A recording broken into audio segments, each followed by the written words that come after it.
What's good with y'all? What's good? What's good?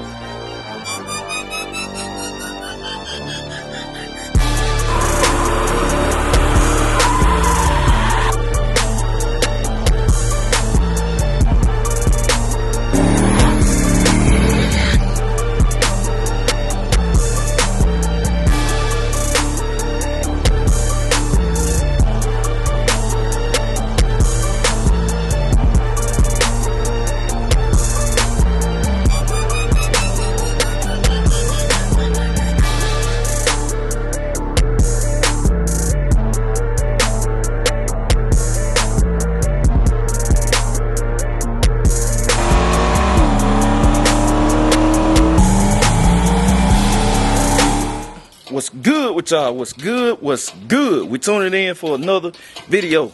Y'all hear the wrench is turning? Well, y'all already know. Y'all see what we got shaking, man. My brother Herb over here getting it knocked down. We getting the transmission out already. I called him 2 days ago. He over here today. Said, well, hey, we gotta get it out.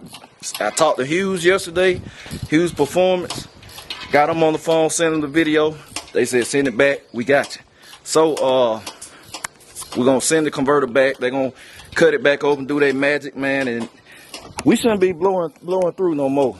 So the next go around call, it should really fly on motor and nitrous. And we ought to be able to get a clean nitrous hit, man, cause it's the only thing. Everything else holding up, it's just blowing through the converter. But man, Herb had this thing out of here probably about 5-10 minutes. I ain't been on it but like 20. So he'll have it out, and then I'm gonna box it up. I'm gonna drain it, let it drain for an hour, and it's gonna be in transit today, cause I'm gonna next day it over there to them so they can get it rolling, man. So y'all stay tuned. We'll turn y'all on when it's out. All right, y'all see it. Meat back on the ground, and the converter is out. The transmission is out. So what I'm about to do,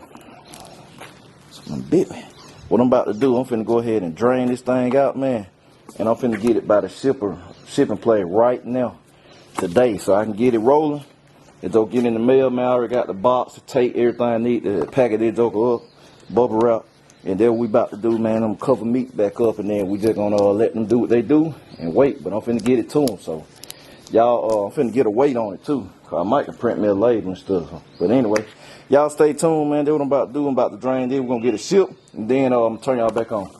All right. I got the converter drained, boxed up, bubble wrap on the scale. I'm telling you, the car scale come in handy, man, for a lot of things besides the car too, y'all. So stuff like this, print your own label, be good. So converter coming in at 33 pounds, boxed up.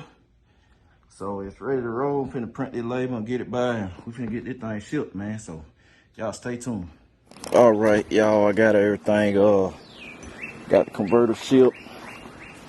I talked to Hughes. They're looking out for it. So in the meantime, between time, so I'm just ending on that. Cause I've been doing little stuff. I've been doing little stuff here and there, but y'all ain't been seeing, and I've been getting stuff. But I got this, which is surprise, man. This original GM part, and I ain't even drove old don't, man. But one other problem it had was this. It's called the dash lock striker. It was broke. Now at the time, I wasn't aware that this was a part. Well, I didn't know it was a part that had bolts in it, cause I ain't get down there and look at it. My bro that sold me the car, he was telling me, man, it probably need to be welded back on, but he probably didn't look at it either though. A lot of people probably never did. So what it is, I didn't know till I went down there to Jesse, cause the guy I bought the car from, man, he kept the piece. So, you know, this right here just been hung on with a bungee cord, right? But the light stays on, so, you know, they could potentially kill the battery. Got it broke right there. So they sell they sell these, which I found. Oh, Lord, I found one brand new. Door lock striker, man. There was there 2 bolts going there, and I got this one brand new. Like I said, original GM pack, man. Got this just brand new, so I'm about to install this so we can close the dash. You know, had it going. So that's what I got going on. I want to show y'all that. I'm probably about to go ahead. I'm probably gonna buy them for this too, just to have them. New wiper arms. But in the meantime, probably after I do this, we'll go ahead and pop the wiper arms on Dolo. That's the only reason, man. I be tired of putting that rain X on Dolo, man. So I'm gonna pop these wiper arms on right here on Dolo, and I'll show you how to do that. So a clip, and yeah. So I'm finna get the door lock striker installed first, then I'll turn y'all back on, show y'all how to do the wiper arm. All right, y'all, I'm checking in. So look, I ain't do the wiper arms on Dolo. I was fooling with it a little bit, but it's so rusty on the thing. I got the clip out, which I have to show y'all. I'll show y'all that another day. I got the clip out, man, but it's so rusty. I'm gonna have to, they're gonna take some time, man. It's gonna get dark still. But I did put the glove box lock. I put the glove box lock striker on. I haven't adjusted yet because I noticed when I was getting ready to adjust it, this lock, man, this thing here was so loose and out of whack and everything else, and it wasn't locked in, so the glove box still wouldn't close flush. So I've been out here tinkering with it and just studying how it works. See, right now I got it working. I just fixed it. I locked in our camera. I said, man, I ain't even showing, but I fixed it. So now it's working right. See, it goes in like that, and it's in the lock position right here. The latch is in the lock position. When you turn it, y'all probably can't see it, and it unlocks and opens the lock box, and it stays like that. Then when you push it up, it catches on the striker and it jumps back. Then when you want to lock it, and see, I was hoping there's some good. That's why I was out here fixing it, messing with it, cause I got the original keys, and I don't want to buy nothing new. And then it locked, can't turn it, so I fixed it. I got it working. So all I gotta do is pop it in tomorrow. Cause I was looking at it, I said it looked fairly simple, man. I can figure this one out. All right, so now I have it ready. Now let me see. It's in the lock position. So if you want to remove this, right? If this in the car, you want to remove this, and yours working properly, it's gonna be in the lock position like that. So what you do on this side, it's an access hole. You can see a little hole. You flip it, there's nothing right there. On this side, it's an access hole. Get you a little pick set, and it's some I don't know the proper name for it. Cause I was wondering, man, I mess with it. I'm like, why it won't slide all the way in with the retaining washer on it? But you stick this pick in here. I'm gonna show you when I get it out. Cause you gotta push it or pull it. Well, in the car you're gonna have to pull it out. So you have to work these. Man, they like some releases. It works kind of like a any lock, pretty much like a deadbolt lock, I should say. I know when a key go on a deadbolt lock, man, it still releases. But if you go in here, it'll release it. Hold on, it's like 4 or 5 of them, and I'm not. Y'all probably like 4 or 5 what, Jay? I'm not saying the name because I honestly don't know what the proper name of them. So I don't know what you call it. But see, it's coming now. So it's a bigger gap. And I see on Pat, there you go. See it kick back. So, see how that locked down now? I can't see. I'm sorry if it don't look bad. But how it locked down, and then there it go. It pop out. So what I was talking about are these right here. They push in. I don't know what you call them, but it made me think of a deadbolt lock, the way a deadbolt lock works. So I was pushing them in, man. I was trying to figure it out. I said, okay, these releases, and they line up with the access hole right here. Cause you can look through there and see daylight. You can look in here, see daylight. So this right here, somebody had been fooling with it, probably trying to fix it and didn't know how to, which it is confusing. You have to mess with it. But sometimes, man, you probably, the lock's probably not bad and people throwing them away just because they don't know how to fix them. Cause I was messing with this, the latch, and I'm like, man, it still got a spring in there. It still feel good. This lock not broke. That was my first thing I know. I said, this lock not broke, man. Then this right here, which is the retaining washer, cause you know you stick this piece behind the glove box, and then you got the opening, and you come in on the other side of the glove box, and this makes this keeps this still, cause it's a slit in the groove in the glove box, and that lines up. It's a little tab. I know it's hard to see, but you line that tab up, and then you screw the retaining washer on like that, and then it locks this in place. All right. Which I'm gonna put some Loctite on there. It probably vibrated loose, cause it was music in that car, and I'm guessing the bass and stuff probably over time vibrated it loose. So I'm gonna put some blue Loctite on it. Definitely not no red, but I'm gonna put some blue Loctite on it, and I'm gonna get a tool. I bet they make a tool for this too, cause I can see it's a like an 8-point. Like an 8-point socket. Well, 8-point. It ain't a socket, obviously, but it's something. It's a tool. I'm gonna look up GM lock box remover tool. I guarantee they make a tool for this, man. I guarantee, and I'm gonna get it. So I have it. So now you put that behind there, right? And now you got this. So these right here, when I figured put 2 and 2 together, I said, okay, cause this is what I was doing at first. Let me show y'all. So I had this off, cause I was trying to push it in, it kept popping out, and the lock wouldn't stay.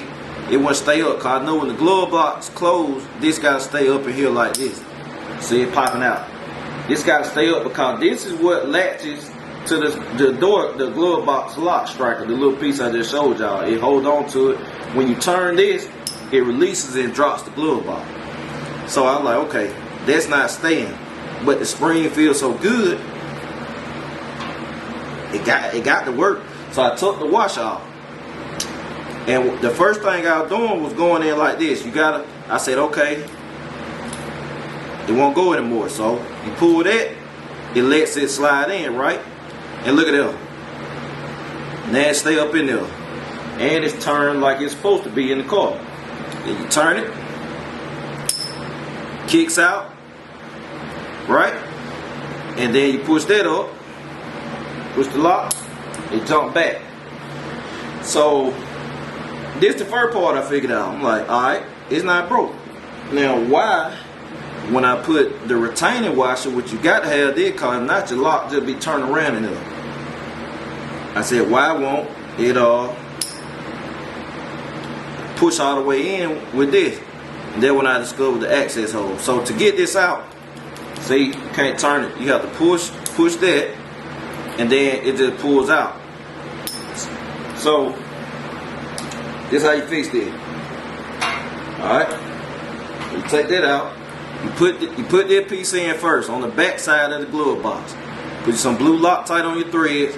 Then come in on the front side of the glove box and screw it in while holding this upright. You know you want to be in the right position. Tighten it down. You're going to have to get that tool. When I get that tool, we're going to revisit it.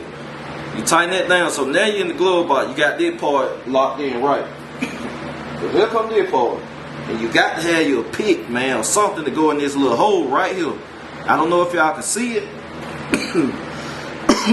But it's a hole right there. See? The pick go in there. It's a hole right there. I got a pick set. They come in handy. You can get them from the parts store though. Get your little pick set or a punch. Small little punch will work too. So you got these. You see they kicked out. Whatever these are called. Somebody in the comment gonna know.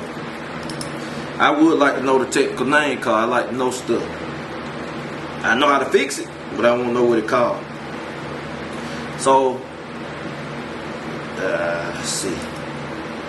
Feel a little tight. Alright. So they push in. The sides they push in and they kick out to the other side. Like a release, alright? The side they push in, you got to go in like this, like you come out. Go in, line up sideways with that access hole. But y'all see it stop. It won't go no further. So the whole time you got to keep this up in the lock position. So now they slide, but look at that big old gap. That's what I was trying to figure out, why it won't slide. So what you got to do, you take that pick, you got to come in here, and I couldn't see what I was doing at first, see which one to press, so you come in here, press this first one, then slide. Alright, hold on. If you got a flat light, man, it work out better, cause you gotta see exactly what to press. You gotta get right on that joke. And then basically, man, that's what you do. I ain't gonna go through it again, but I'm gonna get it after this. But you go through there and you press them, and then it'll slide in a little more. Then you get to the next one, press it, it'll slide in. 5 of them total. Then the last one, that joke it'll kick all the way in there. But you got to keep this up. You got to keep that up in the lock position, man. You just keep playing with it, or if you get to a flat light, man, you'll be able to see it right off top, off the muscle. You'll be able to see it. But I'm gonna keep messing with it, cause I want to get a master of this. I want to master this. And yeah, that's it. So I fixed that, man. I go back tomorrow and I go back out there and pop this on. I got it tied up so that it don't kill the battery right now, but I go back out there, put the lock in tomorrow. It'll be working like it's supposed to work, and we'll be good to go. On the glove box, I have peace of mind. I ain't got to worry about my battery getting killed and all that. And we got the converter shipped off. My bro Kevin, shout out to Kevin at Hughes. He called me. I'm gonna check the video out. So we're gonna get this thing right. It's shipped. It'll be there in 2 days, so they will have it this week. He gonna call me. We're gonna get on the phone, come up with a plan, and we're gonna get this thing on the tee. It's gonna be dead slap on the money. We're gonna get this thing on the tee. So when they send it back, meat's gonna be on demon time. I promise you, meat's gonna be on demon time. When they send it back, man. Before the testing, I got a great feeling it's gonna be on the money. And then by the converter has always blown through. It always blew through the converter, even on motor. And I'm happy with the times it has ran on motor, but I know it can go faster cause it blowing through the converter, so it's losing power cause it's not giving it time to build. I ain't finna get into that. I did a whole video on that. People probably didn't watch it cause everybody know everything I get. But long story short, when that converter get back and we send the appropriate RPM drop, it gonna speed up all the way around. It's gonna speed up on motor and it's gonna speed up on nitrous. Cause it gonna calm that blow through that. Well, it gonna speed up on nitrous obviously cause I ain't never made a clean hit. But that's where we at with everything, man. So y'all got a good little video, man. Tutorial today, another tutorial. Trying to get back teaching people stuff. Cause I know I ain't been touching the cars a lot myself personally. Just being busy and having so many now. The dynamic of the vlog channel has changed a little. You know, I was a lot more hands-on in the beginning, but it was more simpler stuff, and I had less cars. So that's why I do that. So I'm trying to tinker with little stuff here and there to show people and teach them, cause that's what I was always about with the vlog channel, is teaching. So yeah, man, on down the line in the future I will be doing a simpler build, a simpler project, because I know that's what the average person like. I want to do a 350 build, a 350, a small block 350, 355, no stroker, or 358 or 360. I want to do a build with my combo, and I probably would share that combo. That'll be on the house, on me, because I know a lot of guys got 350, because I sell my build sheets. But I want to do a 350 cubic inch in a G body, not in a box, because it's a little too heavy. It's still a small engine. But in the future, this is my plan to tell you, do a simple build, iron headed. Everything, the whole engine got to be iron beside the intake. Iron head, iron block, everything. And I want to do a 350 build, man. Take it to the track, natural aspirate, no nitrous, nothing. And, you know, I'm going to tell people, hey, with the build, if you want to put forged internals in it, you can do that. But it's still, what you see right here with this combo is how it's going to run. If you match the combo, but go forged internals, you can put nitrous on. So, you know, we got planned, man. So, yeah, I hope y'all enjoyed this video. Shout out to my bro Herb, man, for getting it done for me, knocking it out. When I told him what it is, he said, hey, we got to get that out. That's why it pay to have good people, man. I can put some money in my people pocket, and they can help me out. Look out, it's a good trade-off stuff, man. So he came right through. He was like, we got to get that out so you can get it up there to him, man. So, you know, it's a team effort with all this stuff. Look, he tipped me now. But yeah, man, that's they're gonna wrap it up. So I appreciate y'all. I'm gonna catch y'all later. BCG. We out.